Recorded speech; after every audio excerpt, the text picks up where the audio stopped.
শ্রাবণকে আমরা উদ্ধার করে দিয়েছি, কমপ্লিট করতে পারছি। তো এখানে হচ্ছে আমাদের গরুর মাংসটা সব রান্না মোটামুটি হয়ে গেছে। এই যে আমার রোস্ট রান্নাটাও শেষ। এটা হচ্ছে কিসের জন্য? আসসালামু আলাইকুম, আশা করি আপনারা সবাই ভালো আছেন। আর এই তো আমিও আছি আলহামদুলিল্লাহ ভালো। তো আজকে আরশিয়ার বার্থডের জন্য, মানে আজকে আরশিয়ার বার্থডে, তো এই কারণে আমরা হচ্ছে মানে প্রিপারেশন নিচ্ছি। তো কী কী করতেছি সারাদিন এটাই আজকে শেয়ার করব, যতটুকু পারি একটু একটু করে ভিডিও করে রাখবো। তো ঠিক আছে, সবাই আছে এখানে, সাথেই থাকুন, কি করি দেখতে থাকুন। বাসায় কোনো স্পেশাল দিন থাকলে আর সেই সময় যদি নিজের বাসাটাকেও একটু স্পেশাল করে গোছানো যায় তাহলে কিন্তু নিজেদেরও ভালো লাগে। আর গোছানো ঘর কার না ভালো লাগে, আমরা প্রতিটা মেয়েই তো গোছানো সাজানো গোছানো সংসার দেখতে বেশি পছন্দ করি। সব কিছুই পরিপাটি থাকবে, এটা চোখেরও একটা শান্তি লাগে। তো আমি এই কারণে ভাবলাম যে আগে হচ্ছে ঘরটা গুছাইনি, ঘরটা গুছানোর পরে হচ্ছে নিচে যা ময়লা টলা পড়বে ওইটা পরিষ্কার করতে ইজি হবে। আবার দেখা যাবে ঘর পরিষ্কার করার পরে এইসব কাজ করলে একটু না একটু ধুলাবালি টাইপের মনে হয় যে নিচে ফ্লোরে পড়েছে। তো আমি টেবিলটাকে একটু অন্যভাবে গুছাই নিচ্ছি। আমাদের টেবিলটা সবসময় কিন্তু এরকম থাকে না, যদিও ডাইনিংয়ে বসে আমাদের খুব বেশি একটা খাওয়া দাওয়া হয় না প্রতিদিন। তো যাই হোক, ডাইনিংটা গুছিয়ে এখন চলে এসেছি আমাদের বেডরুমে। কেন জানি না, বাসায় কোনো একটা প্রোগ্রাম হলে বিছানার চাদর যদি চেঞ্জ না করি তাহলে নিজের কাছেও ভালো লাগে না, কেমন যেন একটা লাগে। তো এই কারণে বিছানার চাদর আমি 2-3 দিন আগেই বিছাইছি, তারপরও কেন জানি আমার ভালো লাগছে না, মনে হচ্ছে নতুন করে বিছানার চাদরটা আবার বিছাই। তো আমি হচ্ছে এবার এই কালারের প্রথম, মানে আমার জীবনের প্রথম আমি এই কালারের বিছানার চাদর কিনেছি। কেমন হয়েছে জানাবেন। তো চাদরটা বিছানোর পরে ভালোই লাগতেছিল, বাট আমার না কেনার সময় তেমন একটা পছন্দ হয়নি। এটা শ্রাবণ পছন্দ করে কিনেছে। তারপরে হচ্ছে আমরা এই বেলুনসগুলো ফুরাবো, তো ভাবলাম যে আগে হচ্ছে সব কিছু ডেকোরেশন করে তারপরে আজকে কিচেনে যাব। আর আজকের বাসার যত রান্না এগুলো আমরাই সবাই করব মিলেমিশে। তো ডেকোরেশনটাও আমরা নিজেরাই করব বাসায়, যেহেতু আমরা একদমই ঘরোয়াভাবে আর কি, ছোট্ট আমাদের আর কি আয়োজন, আমাদের ওরকম কোনো নাই, আমরা নিজেরাই আর কি। আর আমাদের কাছের মানুষগুলা বেলুনসগুলো দেখে তো আরশিয়া অনেক বেশি হ্যাপি হয়েছে। ও দেখে মানে কি করবে না করবে নিজেই বুঝে উঠতে পারছে না। দেখেন মানে আমরা এখানে আরিফার আমি কিন্তু খেটে পড়তেছি, আমার ভাই সরে যাচ্ছে, সে ফোনে গেম খেলতেছে। আর শ্রাবণ তার বার্থডে গার্লকে নিয়ে শুয়ে শুয়ে কি করতেছে আরশিয়া?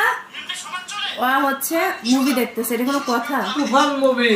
তুফান মানে তোমার সংসারে কিন্তু তুফান চলে আসবে। চরকিতে দেখতেছি 77 টাকা খরচ করে। 77। আরশিয়া চলে আসো তুমি। আরশিয়া, আমরা এখন সবাই কাজে লেগে পড়ছি। আরশিয়া এ আর বড় কষ্ট। ও মা, আর এই সাইড দিলেই তো হচ্ছে। হয়ে গেছে। শ্রাবণকে আমরা উদ্ধার করে দিয়েছি মোবাইল থেকে। আরশিয়া বেলুনটা ফাটাইও না প্লিজ। হ্যাঁ আরশিয়া বেলুনটা ফাটিও না প্লিজ। হ্যাঁ, তো আমরা এখন সবাই মিলে কাজে ব্যস্ত হয়ে গেছি। ভাবছি যে আগে ডেকোরেশনটা করবো, তারপর রান্না বান্না। আমাকে দাও বাবা, এই শ্রাবণ কোনো কাজের না। আর এই বিয়ে শুধু কাজে।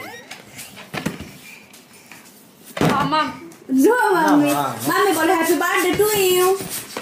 আসলে বাবা ফুলাচ্ছে, নাচি করো নাচি করো নাচি করো নাচি করো। ও নাচতেছিল বলে আমি ক্যামেরাটা অন করলাম, বাট এখন কিছুই করে না। মা নাচি করো।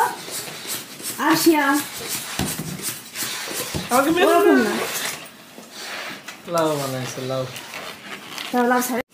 আরশিয়া দেখেন কি করতেছে। আরশিয়া সবগুলা বেলুন নিচে থেকে উঠায় ওর কাছে নিচে নিয়ে এখন সেইগুলা ভিতর যে ও বসে আছে। Arshia high high. কালোগুলো বড় আছে। এখন আবার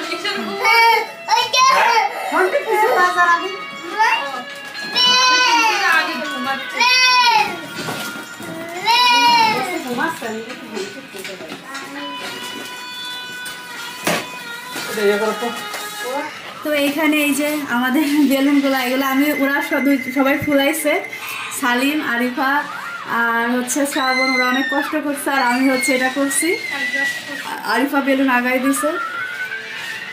তো এখন এটা সেট করব, আর দেখি কি করা যায়, তার ভিতরে রান্নাও করতে হবে। আর আরশিয়া শুয়ে পড়ে দেখেন ফোন দেখতেছে, গোসল করছে। চলো ওখানে নিয়ে যাই।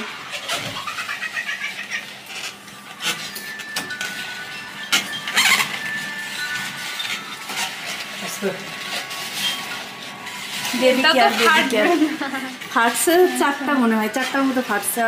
মানে আরশিয়ার কাছ থেকে ফাটছে 2টা 3টা।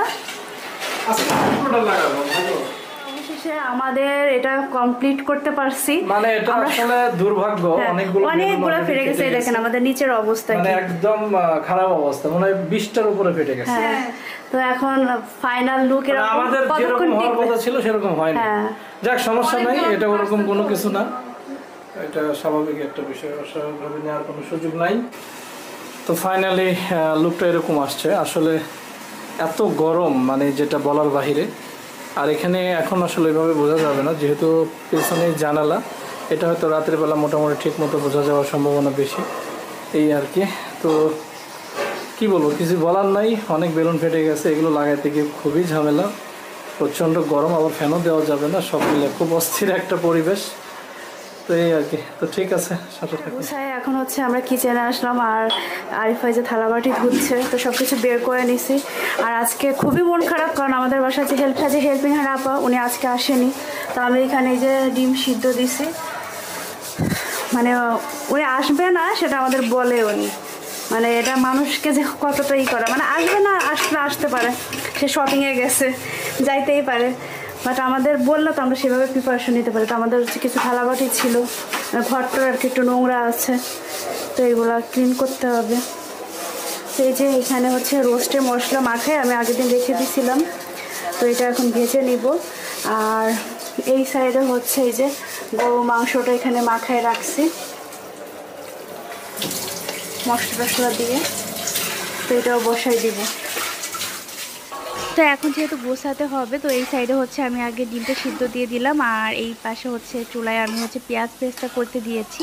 পেঁয়াজ পেস্তার যে স্মেলটা থাকে ওইটা আমার খুব বেশি ভালো লাগে, আর শ্রাবণের তো পেঁয়াজ পেস্তা অনেক বেশি পছন্দের, ও পেঁয়াজ পেস্তা দেখলে একটু না একটু খেতেই হবে এরকম টাইপের আর কি ও। তো এটা আমি করে এক সাইডে রেখে এখানে হচ্ছে গরুর মাংস বসাই দিচ্ছি। তো এখানে গরুর মাংসটা হচ্ছে আগে যে মাখাই রাখছিলাম, এখন জাস্ট পেঁয়াজ আর একটু কাঁচামরিচ দিলাম, এক প্রেশার কুকার সিদ্ধ দিছি, আবার এইটা হচ্ছে আর একটা দিছি। এখন ওইটা হয়ে গেছে, এটা সিদ্ধ হলেই দুইটা একসাথে পাতিলে করে তারপরেই করব। আর এখন দেখি কি করি, এখন রোস্টটা ভাজবো। আর ডিমটা সিদ্ধ হয়ে গেছে, ওটা পানির ভিতর ভিজায় রাখছি, ঠান্ডা হলে ওটা ছুলে ফেলবো। মানে একদিক দিয়ে অনেক কাজ করা হচ্ছে, আর হচ্ছে আরিফা আর সে কি খাওয়ানোর চেষ্টায় আছে, ওকে খাওয়াই দিচ্ছে। এখানে হচ্ছে আমাদের গরুর মাংসটা হয়ে গেছে, আর এখন শুধু করবো, মানে প্রেশার কুকারে রাখবো যাতে একটু গরম থাকে। আর একটু গরম মশলা গুঁড়া দিছে, তো এটা মিক্সড করতেছে। না না, প্রেশার কুকারে উঠায় রাখতেছি, এই কড়িটা লাগবে, হাঁড়িটা আমার লাগবে। তো আমি এখানে হচ্ছে এখন রোস্টগুলো ভেজে নিচ্ছি, এত তেল ছিটতেছে একদম লাস্ট ব্যাচ, তাই আমি একটু ঢেকে দিলাম। আর এখানে হচ্ছে রোস্টের জন্য মশলাটা আমি ভেজে নিচ্ছি।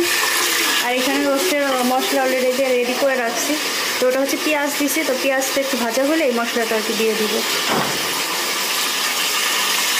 এই যে আমার রোস্ট রান্নাটাও শেষ, তো অলরেডি আমি চুলাটা অফ করে দিছি, এখন ঢাকনাতে ঢেকে রাখবো। তো রান্না শেষ, এখন শুধু বেগুন ভাজিটা বাকি আছে, তো এটা করলেই শেষ। তো এখন আসলে সব রান্না মোটামুটি হয়ে গেছে। তো মিমের অবস্থা খুবই খারাপ, এমনিতেও শারীরিকভাবে কিছুটা অসুস্থ। তো অলমোস্ট 2 ঘন্টার মতো মনে হয় চুলার পরে একটা না, হ্যাঁ একা একা সব কাজ করা, একটু আগে খাইতে গেছে। তো বেগুন ভাজিটা বাকি ছিল, তো আমাদের দুজনকে পড়তে বলছে আর কি, বলছে আমি আর কিছু করতে পারবো না, তার মধ্যে সমস্যা নাই, আমি করতেছি। তো বেগুন ভাজতেছি আর কি, দেখা কেমন হয়েছে বেগুন ভাজিটা। তো আরিফাকে বললাম যে ঠিক আছে কিনা, তো বলছে হ্যাঁ ঠিক আছে। তো ঠিক আছে, যেহেতু ঠিক আছে তাহলে তো সমস্যা নেই।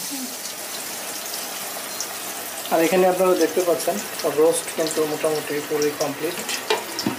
তারপর এখানে তো মাংস আমরা ভেতরে তুলে রাখছি, আর এখানে ডিম, তো ডিমটা মোটামুটি কমপ্লিট। আর রাইস টাইস মানে সব এখানে যে উপকরণগুলো যা যা প্রয়োজন সব উপকরণ কিন্তু মিম একেবারে রেডি করে রেখে চলে গেছে। তো শুধুমাত্র পেঁয়াজ, যে এখানে দেখেন সব কিছু ওর কথা যা যা প্রয়োজন। ওইটা তো ডাল, সরি কই মরিচ দেখলাম না। তো কড়াই খুব তাপছে, আরিফা বলতেছিল। তো আমরা এখন হচ্ছে রান্না বান্না শেষ করে মানে খুবই ক্লান্ত। আমি গোসল করে ভাত খাইছি, মানে এখন আমি এই যে দেখেন মানে কাঁথা খাইতে বসে আছি। আর এখন হচ্ছে আমরা এটা সোলম বলি, মানে গ্রামের ভাষায় আমরা বলি বাদাম। ওরা বলে বাদাম। এটা পুরাই অবাক। না সোলম না, সোলম কই না তো, বাদামি লেবু মানে গ্রামে যারা তারা সোলম বাদামি বলে। বইয়া দেখছে আর শেয়ার এক বইয়ে দেখছেন এটা কোনো জায়গায় লেখা নাই, বাদামও লেখা নেই। এটা বাদামি লেবুই আমাদের বলে। কই বাদাম লেখা আছে? এটা বাদাম বলে। বাদাম বলে বাদাম যেটা সেটা ছোট, কিন্তু সোলম এটা মানে বড় সেটা। আরে সোলম তো এলাকা, একদম এলাকায় বলে, কিন্তু বাদামি লেবু আঞ্চলিক ভাষা যেটা। শেষ পর্যন্ত তুই বুঝছিস, সেটা দেখ। শুকরিয়া বাবা। আর এটা খুবই মজা, একদম পিঙ্কি পিঙ্কি। একদিন হিমাপর ভাইয়া বগুড়ার ভাষা নিয়ে সে তর্ক বিতর্ক। আপনারাই বলবেন কোন ভাষা ভালো, বগুড়ার নাকি নড়াইলের? ওকে আমরা খাই। তো এখন বাইরে বেরোইছি একটু ফল নেওয়ার জন্য আর আরশিয়ার কেকটা নেওয়ার জন্য। তার ভিতরে আবার আজানও দিয়ে দিছে, মানে আরশিয়াকে ঘুম পড়ে খাওয়াইটায় লেটই। এর ভিতরে শ্রাবণের গাড়ির তেল শেষ, মানে একদম অবস্থা খারাপ। এই 2 দিন বের হওয়া হচ্ছে, বারবার বলা হয় তেল আর ভরা হবে, তাও হয় না। তো এখন ওয়েট করতেছি, দেখেন লম্বা সিরিয়াল।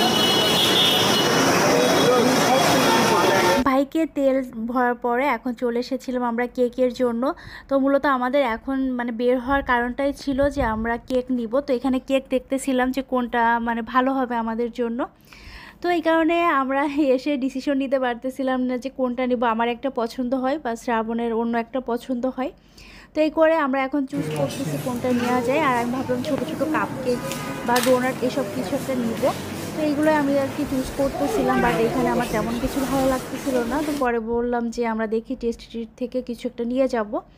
তো এই আর কি আজকে আমার ব্লগ এই পর্যন্তই। আমাদের পছন্দের কেকটা নেওয়া হয়েছে, নেক্সট ব্লগে দেখতে পারবেন।